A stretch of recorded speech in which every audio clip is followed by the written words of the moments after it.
Harvard professor of psychology, also known as the mother of mindfulness, Dr. Ellen Langer is joining me on Skype.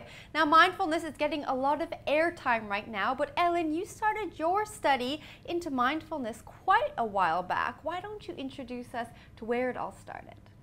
Sure. I started studying mindfulness and mindlessness back in the early 70s.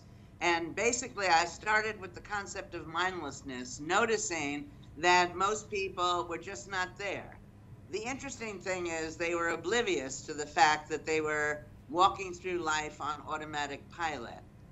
What the research we've done over the past several decades has found is this very simple process of noticing new things actually puts you in the present, makes you sensitive to context and perspective. And it's the essence of engagement. So what happens is just actively noticing, it turns out, is literally and figuratively enlivening. When you're actively noticing, you come to see you didn't know the thing you thought you knew as well as you thought you knew it. So your attention naturally goes to it. And what happens is that when you're in the present, and everybody says be in the present, but it's actually an empty instruction, because when you're not there, you're not there to know you're not there. So the way to be there is just noticing new things. Then what happens is that makes you aware of opportunities, and you also avoid the dangers not yet arisen.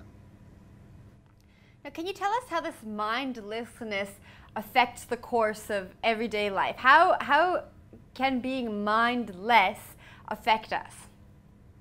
All right. Well, I would have argued, that virtually all of the problems we experience as individuals, in relationships, on the group level in organizations, as well as globally, are the direct or indirect consequence of this mindlessness. You know, when you're mindless, you're not there, so you can't reap any of the benefits that living might provide for you. What we've found is that when we encourage people, teach people to be more mindful, they become more charismatic, more attractive, they seem trustworthy and authentic to other people. So it's the essence of leadership, effective leadership.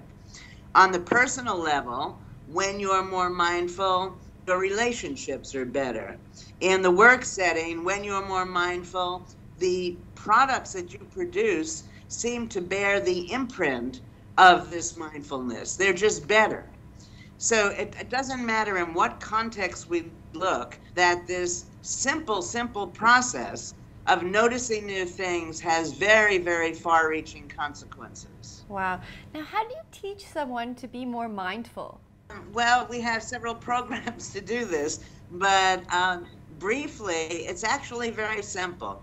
Most of our mindlessness derives from the mistaken assumption that we know. And when you think you know, you don't pay attention. Now, everything is always changing. Everything looks different from different perspectives. So, in fact, even the things we think we know best, we really don't know.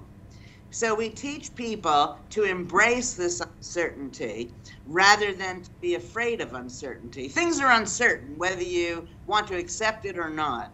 Things are always changing and look different from different perspectives. So just by adopting a mindset for uncertainty and recognizing nobody can know will make you more mindful. It's the way you are when you travel. You know, people spend a lot of money to see new things.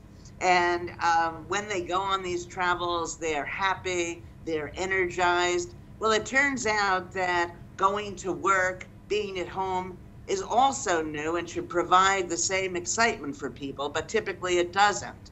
And so that we have several programs where we teach people basically to tune back in by noticing new things, by becoming re-engaged with their personal, interpersonal, and work lives. I can't imagine being at home or being at work as exciting as going on a vacation. But I guess then maybe I need to be taught how to be more mindful. Yes, I tell you that if we were to ask one question of people at work to see how mindful they are, it would probably be, how much do you need a vacation? Wanting a vacation is different, but needing a vacation means that you're doing your work in a mindless way, full of stress and discomfort, and none of that needs to be the case. You know, that we should, in some sense, be whistling while we work, and that when we're not, it's because of the negative mindsets that we've adopted with respect to work.